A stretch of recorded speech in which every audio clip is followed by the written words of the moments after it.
Have you ever wondered whether the problems in the world today would exist if we had deeper connection to ourselves, others, and the environment, and acted from that place? Welcome to the Conscious Action Podcast with your hosts Brian Berneman and Kayla Greenville, who believe that connection is the key to taking conscious action as individuals and creating a better world.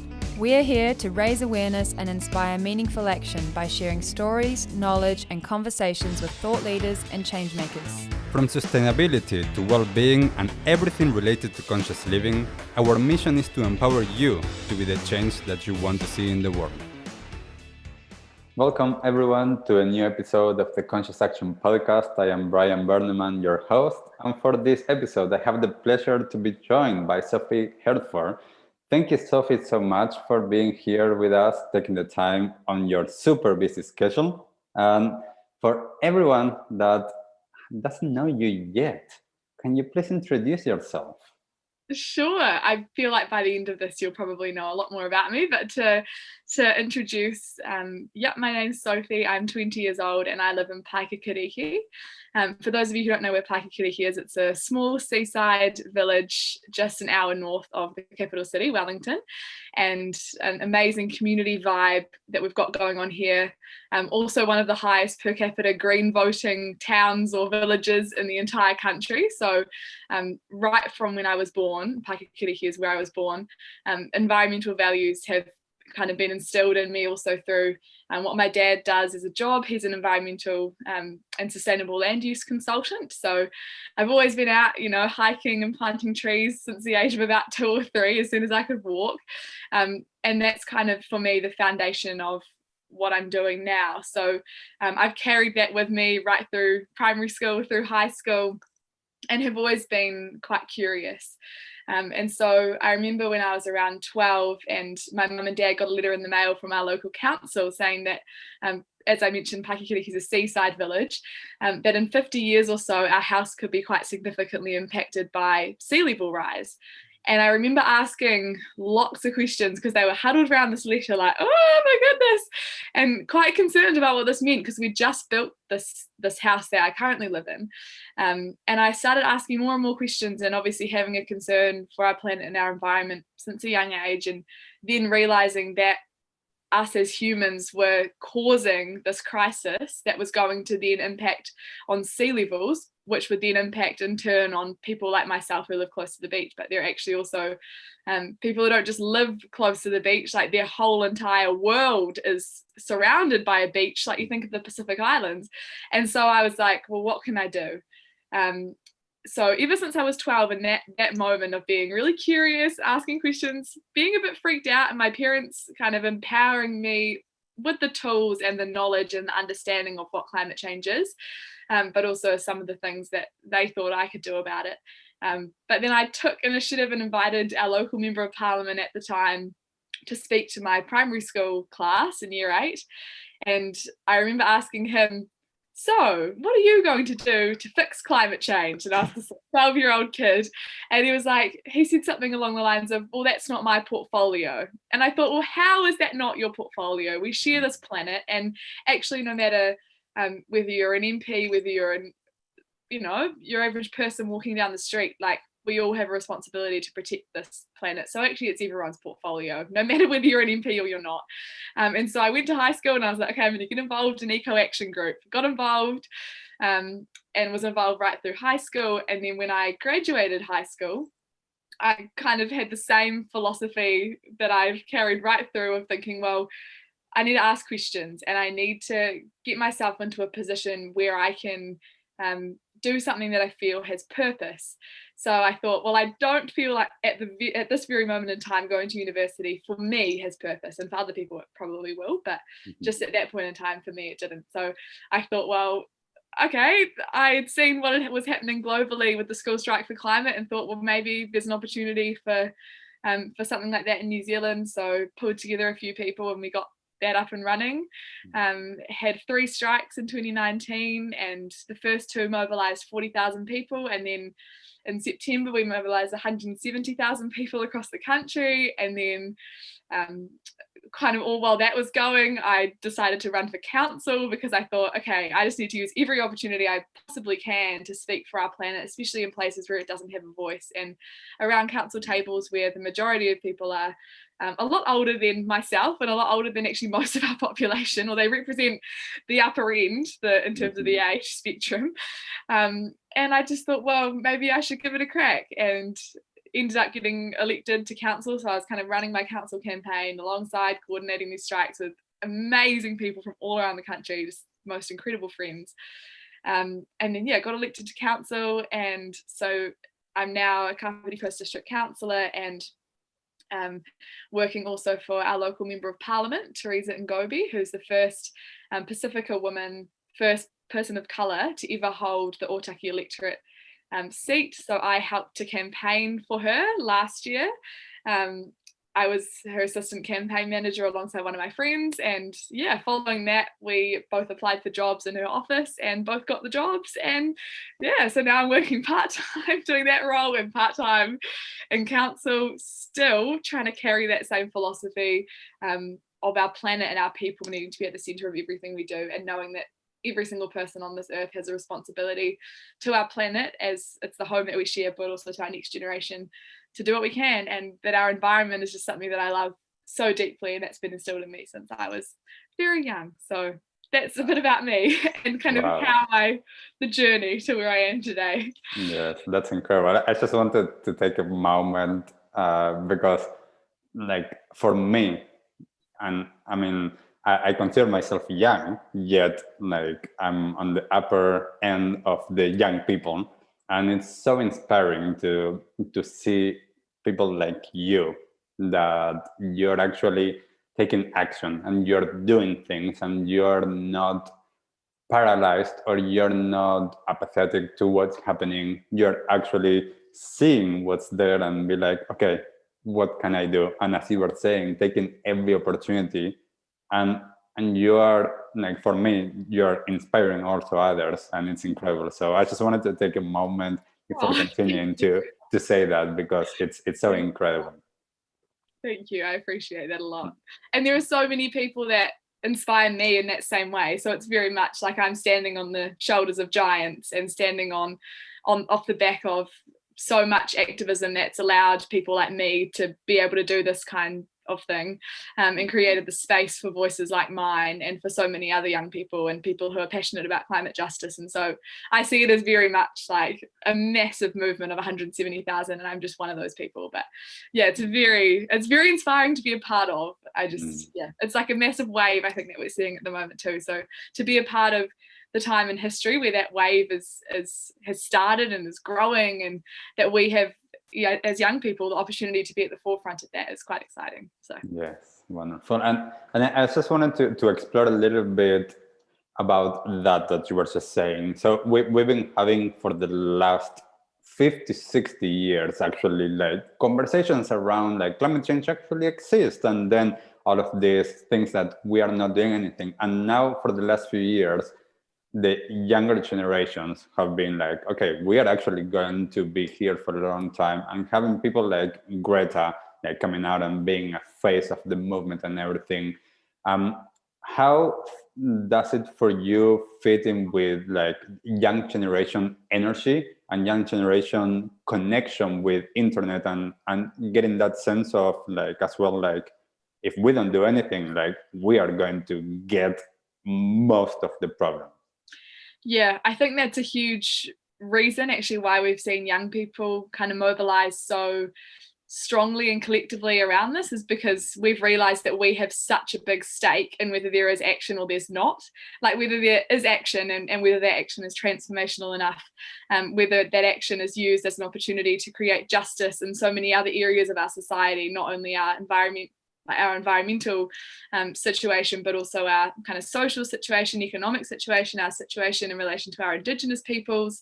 Like if it's used for an opportunity to help to address all of those injustices, and if we take transformational action, then our generation can feel like we've made an impact to then pass that on to the next generation. But we also have a real stake in whether there is inaction, because if there's no action, then the kind of future we'll have to navigate our careers through, who knows whether it'll even be livable, like whether things will look so different, and how challenging that will be for us in the future is kind of what I always think about, because we can think about how hard it might be now to dedicate all of these hours or this time and this passion to fighting climate change and to doing what we can now, but actually if we leave it, the cost of inaction is so much greater. And people talk all the time about the cost of action and how much it's going to cost our economy, and the ways that it might harm our economy and the jobs that'll be lost. But actually, like, I think why we've seen young people mobilize in the way that we have is because we've recognized that the cost of inaction is so much greater than anyone can ever monetize, because the cost of inaction is our entire planet and the lives of every single species that lives on the planet. It's not just humans, but our beautiful nature, our environment, our tile, everything. That's the cost of inaction. So I think young people, like, motivated by that, but also the fact that, as I was saying, we have an opportunity to create a far more beautiful world, and that's a world that I want to be navigating my career through and raising children into. So I would rather put my energy into that now and trying to be a part of that, so that, you know, when I have the opportunity to be an adult, more adult than I am now, older, that the world is better. And I just think that, right now we have it's such a pivotal moment in time. So I think, young people just have such a stake. And I think we've seen that, like, young people sharing that message kind of across the internet, across social media, with their peers. And it's become like quite a conversation starter almost, I found, within my peers, like people just kind of talking about the future, because as you start to get older, the future feels like it's closer almost in a weird kind of way. Like as I'm getting older, I'm like, oh my goodness, so I need to start thinking about, you know, renting a house or buying a house, and then you start to think, oh my gosh, but then there's also this climate crisis. So while I'm young, I'm like, I want to do what I can to make sure that when I'm at that point, I'm not having to worry about all of these different kind of competing things in my own head, that I've put time and energy into making sure the future is better before I get there. Definitely. And you know, there's, from what you're saying, and this is something for me that is really interesting, is exploring how, with this momentum and with this movement, how do we navigate? And I talk about this a lot of times whenever I'm running events and workshops, is how do we navigate and balance the fact that we need a complete system change, and this is the system that we have now, and we need to, in a sense, infiltrate it and create change, such as what you're doing in council. Like, how do you navigate that, and how do you communicate with others? Okay, what do we do? Like, do we play this game, or do we try to change it completely? I think there has to be a little bit of both, and it's the same in the sense of, like, people on the inside trying to infiltrate and people on the outside. So I think if all of us environmental activists just became politicians, it wouldn't actually have, because you're right, we'll become politicians in the system that we currently have. And you also need those people on the outside putting pressure on the politicians, no matter how good we might perceive them to be. So even as someone in there now, I need people on the outside to help give me the mandate to do the kinds of things that I want to do. And it's the same with the politicians, I think, that we have in government now, like, really need that mandate of a school strike. But yeah, I think so that's an important part. But in terms of the system overall, I personally just think we need to look back to move forward. Like, I think we need to look back to the ways that Indigenous people care and have cared for the land for many, many, many years, for decades, for centuries, and how they act kind of in the same space with one another. And I think that actually that is the basics of this, like, relationships with other people, making decisions, having conversations, like, all of the stuff that sits around it, that has to help enable outcomes, not disable outcomes. Because what I'm finding in council is there's so many things that feel like they're barriers to creating the kind of outcomes we're talking about. So why don't we just remove them? And it's just like taking it right back to basics. And that's where I also think that young people have such a role in this, is because, like, I feel like I see things pretty big picture, and a lot of my peers do as well. And I think that's just what we need, is we need to just go back to basics, look back to move forward. and recognize that at the heart of everything we do, we have to make sure that we have a chance to make an impact with every decision we make at every step of the way. So if we're thinking about that more so in the very basics that lie behind what our system is there to achieve and what our system needs to do to be able to achieve those things, then that's just conversation. It's just conversation.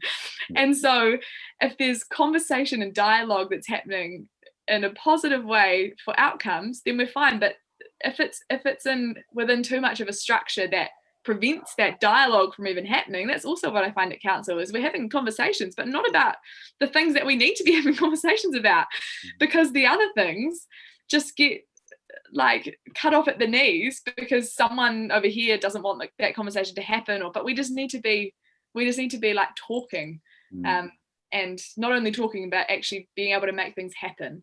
So I just think, looking back, like just stripping things back a little bit, and not overcomplicating any system or anything, because I think, we just need to have our planet and our people at the center, and then just work around that. It can't be like those things, our planet and our people, having to mold into a system that don't work for our planet or our people. So I think looking back to move forward, and also just keeping things simple. Yeah, I love that, because that, I mean, for me at least, that's my philosophy as well. I do think that I always say the same, like we have the wisdom, we have the knowledge, and we have the solutions to all of the problems that we are currently going through. There's nothing that we need to invent, because all of the solutions are here. And yes, a lot of it is about going back to simpler ways, and a simpler society, simpler ways of how we connect to ourselves, to others, living in community, connection, collaborations, changing a little bit of that. And as you mentioned, most of the indigenous cultures in the world have that as the foundation of their cultures. And it's the way of going forward by going back. That's like, I completely resonate with that. And with that, I wanted to ask you, how do you, because this is a topic actually in the podcast that we have explored in the past as well, how do you communicate with older generations and with those that don't want to hear about this? Yeah, just on a point you mentioned before as well, around like us having all of the solutions, I think as well, I find that really easy to understand in the context too of like, we're the ones causing the problem, so we must know how to fix it too, because if we know how to get ourselves into this mess, if we know how we've gotten into it, then surely we must know how to fix it. So yeah, I 100% agree. And in terms of talking with the older generation and people who don't agree, I mean, people who don't agree and who are just like flat out never going to agree, and who are just using all of their energy to pull people like me down, I don't even bother, because it's just a waste of time and energy. And especially if it's going to take a toll on my own well-being, which will mean that I then can't put as much time and energy into what I know I need to be doing, I don't bother. And in terms of people who are like the older generation who care and who are determined to be good ancestors and stand on the right side of history, I think there's a lot of power in like grandchildren having conversations directly with their grandparents. So something we ran in relation to the Zero Carbon Bill was like elbowing your elders. So we got a whole bunch of our school strikers to sit down to organise kind of a morning tea, afternoon tea with their grandparents, and just have a conversation that way. Because I think if it's coming from someone who's kind of like, if there's a personal connection, and if it's coming from someone who you already have a relationship with, like my grandparents, I know them, so it's a lot easier for me to talk to my grandparents. But in terms of like talking to the kind of wider older generation, I think again a big part of that is like communicating it simply and communicating it in plain English and based off of values. So we hope that most people in our society value their family, and so for them being able to again stand on the right side of history, leave a legacy, and be the kind of ancestor that hopefully generations will remember, they should then be able to say that they didn't just sit on their hands when they knew about the huge crisis our planet was facing. And I think that for a lot of grandparents now are starting to kind of feel a bit like my grandparents were were really quite emotional when I had this conversation with them, because my grandma was saying how like she's really happy she is the age she is now because of the way the world's going, and that just made me, that was quite like hard to hear, but also it means that she's determined to try and do what she can to make sure that my world is better to grow up into. So I think it's about communicating it really simply, that they have an opportunity, our older generation have an opportunity to stand alongside a movement that's being led by young people. Like, they don't have to do a whole lot of the work either if they want to be a part of this movement. The tide is already there, it's already rising. So in terms of people, hopefully not seeing them will rise for much longer, but standing in alongside young people, just adding their voice, adding their feet to the movement. That's simply, like, it's simple also to get involved in something, but the impact it can have if New Zealanders from all backgrounds and all walks of life and all ages do that, like, the message it sends is just, you can't really get anything much better than that, I don't think, in terms of a mandate for our government and for our corporations to act. So yeah, definitely. And you just mentioned a couple of things that I do want to touch on that I think are really important. Going to say one for later, but the one thing that you mentioned before, the word well-being. How have you, and this is something that we talked in the past, and how have you dealt with your own well-being, and how do you see other people, especially young kids, in their mental well-being and with all of the anxiety that knowing that this is such a huge problem? How are you dealing with this? Yeah, eco-anxiety is a real thing. 100% it's a real thing, especially as kids as young as 8 years old are getting involved in movements like School Strike for Climate, which obviously means if they're getting involved, they have a pretty good understanding of what's wrong and the kinds of challenges we're facing. So it's a very real thing, and it's something I kind of have my ups and downs with. Like, some days I'm feeling like, whoa, ready to take on the world, no one that can stop me. I'm not paying attention to any of those people who say anything negative because I know why I'm doing this. And again, that kind of collective goal and that vision for a better future. But then there are some days where I'm like, oh, I'm just one person and everyone's against me, and it's like the challenge is too big and I'm too small, New Zealand's too small, the Pacific's too small. And so, I find that it's like a real kind of roller coaster, and that's the same also, like, depending on my workload, like my well-being kind of fluctuates quite a bit. Mm-hmm. But in terms of like ways to to kind of manage that, like, I've got my tactics: listening to music, going for walks or runs, and walking my dog, and playing guitar, turning my phone off, but again, like, all of this stuff, I'm still kind of learning what best works for me, and recognizing too that rest is radical, and that rest is actually like part of activism.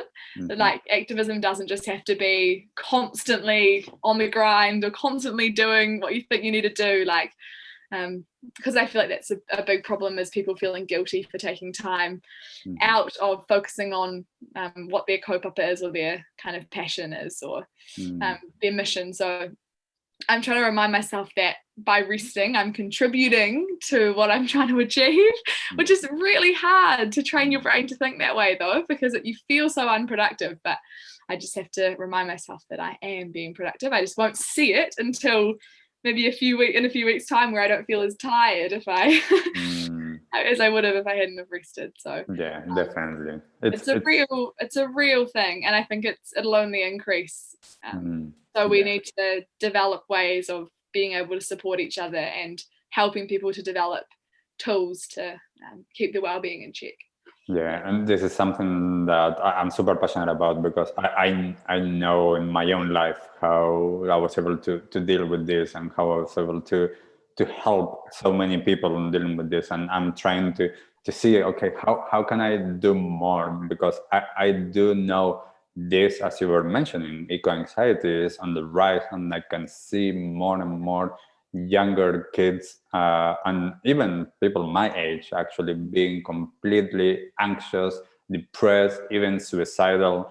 And it's a big thing. And as you mentioned, like, something that I think that it's super important that you mentioned, rest.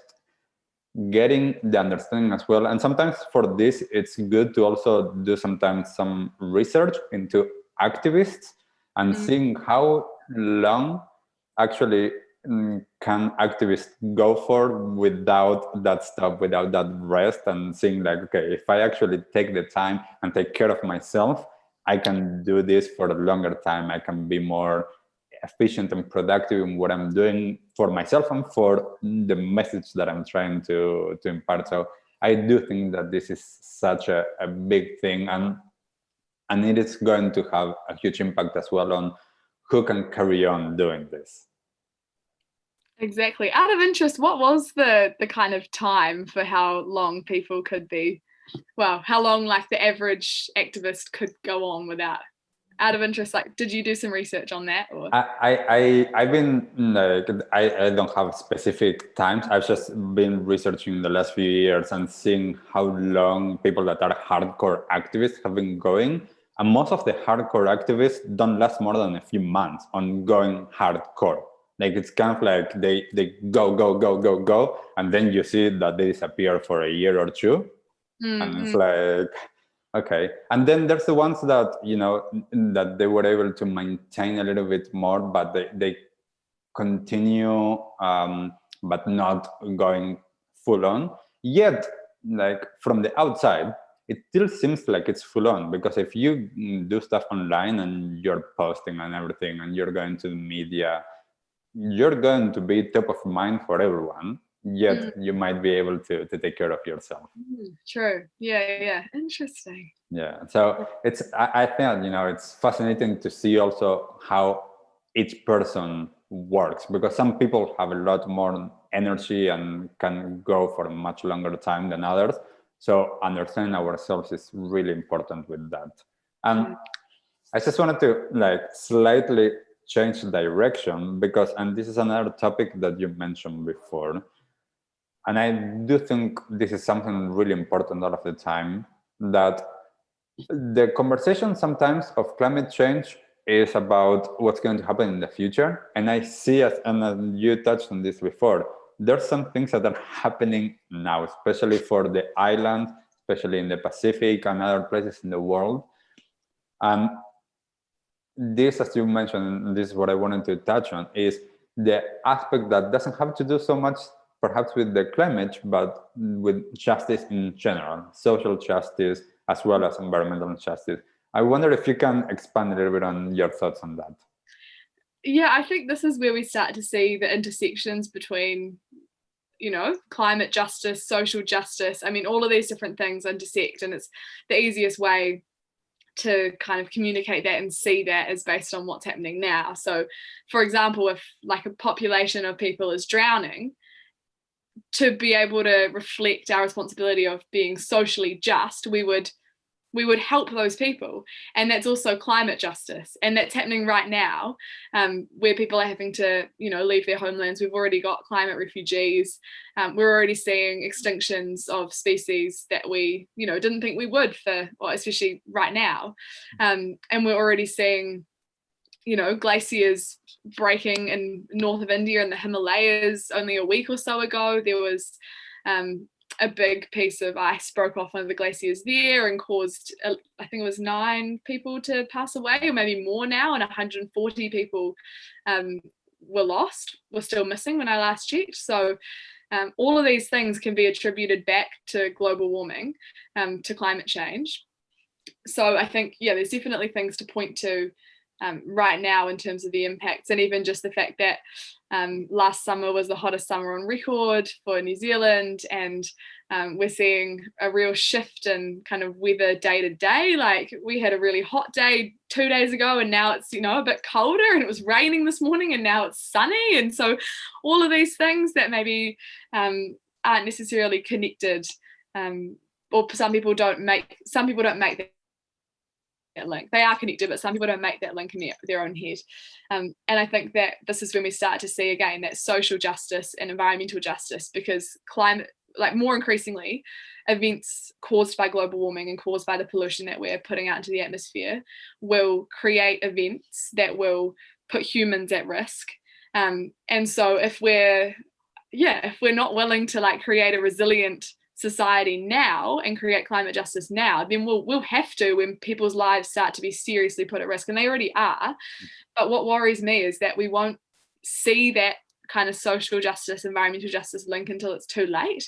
Like, I think there are people that are starting to see it, but we can't afford to lose lives for us to. It's like COVID. Like, as soon as COVID started, our immediate response was, oh, we need to stay home to save lives. And so we actually need to reduce our emissions to save lives as well. It's the same thing. We need environmental justice to ensure that we have a socially just society. And we also need to make sure that our solutions to climate change are just, so that people aren't further, so that the wealth gap isn't further widened, and that people who are in poverty aren't further impoverished, and all those things. But I just think, if we wait too long to see that link, that actually right now people's lives are already at risk, and as we continue to kind of sit on our hands and not do a whole lot, then that'll keep happening, and more people's lives will be put at risk. Like, it's serious. And that kind of stuff makes me feel, pretty paralyzed, because it's like, how can I possibly save someone's life? Like, that's right now, I mean, I'm talking about my future, and that's the thing that I'm concerned about. But right now some people are worried about their here and now, their next day, because the water's rising to their doorsteps. And for me to sit here and go, oh, well, it's all right, I'll just wait a couple of years and then put my time and energy into making sure that person's okay. No, because they don't have time. And so for me to fulfill my social responsibility, but also my responsibility to our planet, I need to do something. So I think, we need to recognize those links, and also, again, like, give ourselves time to understand the reality of it right now, but not feel like then we don't have any power to change that. Because just as you said, like, we've got all of the solutions, and if we decided tomorrow, well, it would be hard to do this all in one day, but like, if the whole world just woke up tomorrow and was like, you know what, we're going to take this really seriously, time for talking is done, actually, like, we know people's lives are at risk right now, it's not only about the future, and we're just going to change the way we do things. We could do that. We 100% could, and I bet you less people's lives will be put at risk doing that than if we continue to just do what we're doing right now. So the thing that frustrates me is, like, how do we do that? How do we get everyone on the same page about how important this is? Because even if we get New Zealand on the same page, kind of acting as a leader, or talking in the same kind of way within New Zealand, and New Zealand's seen in that way and leading in relation to our response, but there are still other countries who aren't, then so it's really, I find that stuff like really hard to grapple with fully. But it is empowering to think that if we had the willpower, then we could do it. It's not actually that hard, and that's kind of empowering, and it's empowering to think that we can actually save lives as well.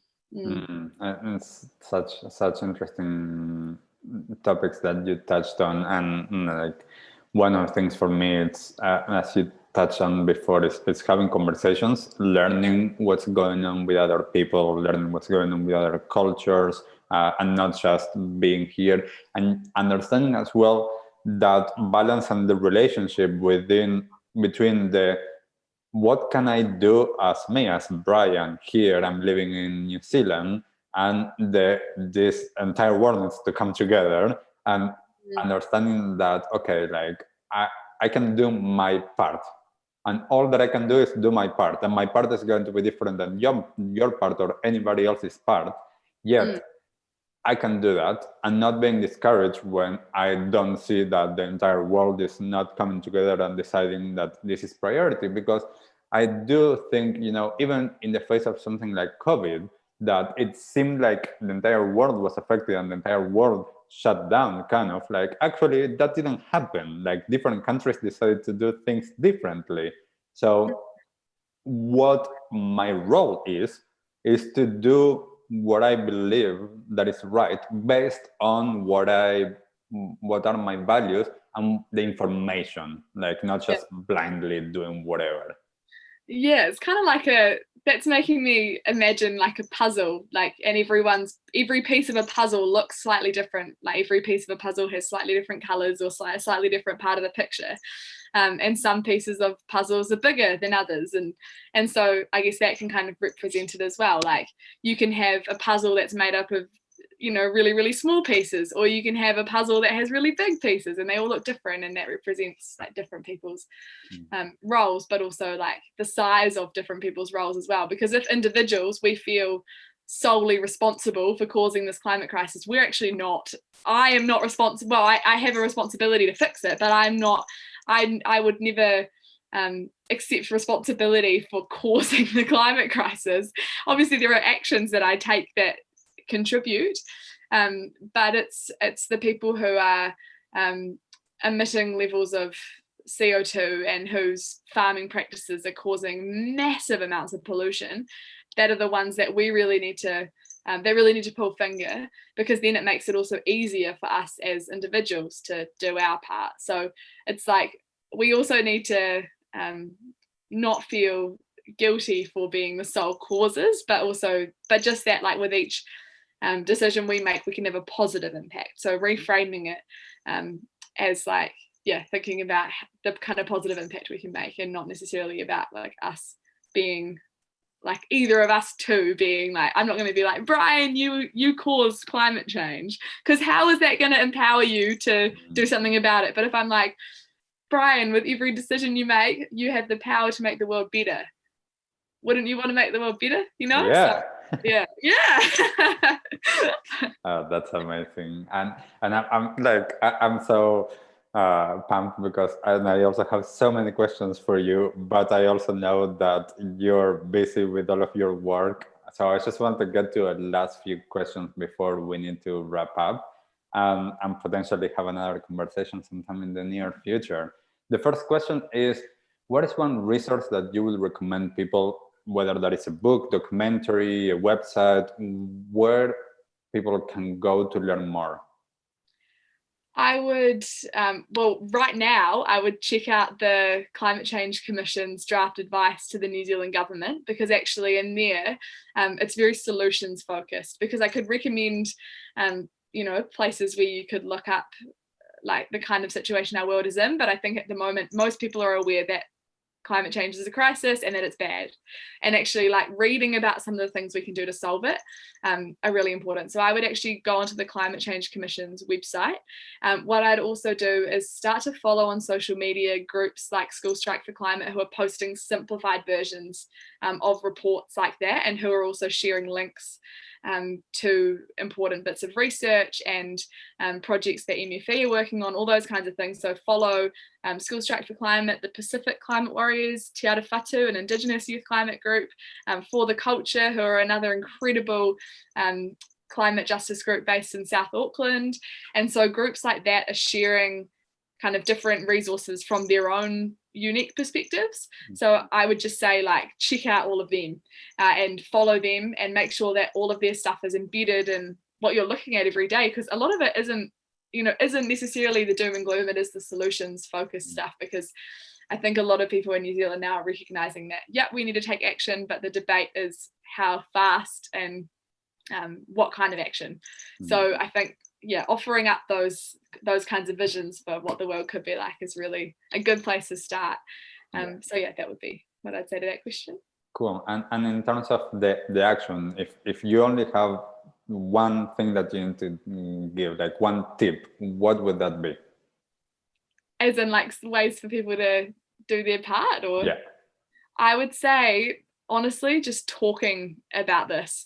So having those kinds of conversations based off of what we've talked about today, Brian, like talking with your parents about, what kind of decisions they're making in their life, and talking about how with each decision we make, we can have a positive impact if we're conscious of the decision. So if we're like, okay, I'm going to leave the house, and I'm not just going to instinctively get in my car, I'm going to think, what are the options? I'm going to slow down, I'm going to keep things simple, and I'm going to go, okay, these are my options, car, bike, walk, whatever. I reckon I'll walk. I can, keeping things simple, and actually just talking about that kind of stuff, and talking with people about their perspective on it. Like, so Mum, Dad, like, what are your thoughts on the Climate Change Commission's advice? What are your thoughts? Because actually one of the biggest ways we can all have an impact is just by talking about it, obviously taking action, but by talking about it, we help to empower and promote action. And I think that the role of, we always say just no more talking, we just need to act. But I think for the general public, I think we still have a bit of talking to do between each other. I think in terms of the government, enough talking's been done. The government knows the science, acting, they need to act now. But actually at kind of a society level, having those conversations to kind of empower action is really important, because otherwise there are people in our society who will just never take action. So saying don't talk, just act is quite it can kind of put them in a corner. And I just feel like we need to we do need to just talk. So I would say just have a conversation, bring up climate change at the dinner table. It'd be really cool to see where that conversation goes. Beautiful. And the last question is, what is the one thing that you wish everyone in the world knew? Whoa. Big question.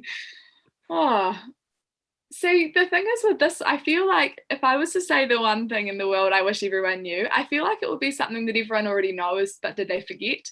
I think that the one thing that I wish everyone in the world would remember is that the one thing that unites us all is this planet that we live on. And without this planet that we live on, nothing else matters. We don't have anything else. So to everyone that values the economy, values their own individual profit, that values their business, that values their family, that values their car, that values their whatever, without the planet, sorry, but you don't have any of those things that you value. So I know that everyone knows that, but sometimes I feel like that just gets lost. And whether it's people's failure to believe that climate change puts that planet at risk or whatever, there's a lot of things that aren't connected, I don't think, in people's heads. So it's not so much something I wish everyone would know, because I feel like everyone knows it, but people just need to dig it up from the depths of their of their brain, and actually again keep things simple and just I don't know. Remember. Remember.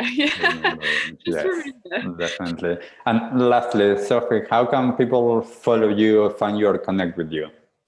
So they can go on Facebook and search Sophie Handford, and I have a Facebook page kind of in my councillor capacity, but you can just find me on there.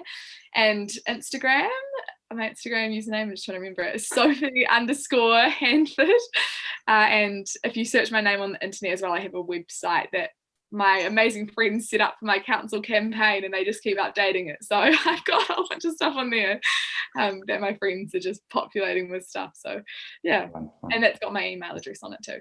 Awesome. Thank you so much, Sophie, for taking the time, and thank you so much for everything that you're doing. I'm going to keep on actually trying to get people to learn more about what you're doing, what all of the younger generation is doing to create the change. And to everyone that has been listening, I hope that something that you heard resonated and inspired you. And if it did, I would love to know about it. So just comment on it. Thank you so much, Sophie, once more for taking the time, and have a beautiful rest of your day. Thanks so much for having me. And you have a beautiful rest of your day as well. Bye. Bye. What did you like the most about this episode? Take a moment to think about what change you can make in your life today. Share your conscious action on social media using #ConsciousAction and tagging @ConsciousActionNZ so we can celebrate your impact on the world and create a ripple effect. One easy action we would love for you to take right now is to share, like, and subscribe to this podcast. This will help us get these messages out into the world and inspire more people to take conscious action in their own lives, contributing to the better world we hope for.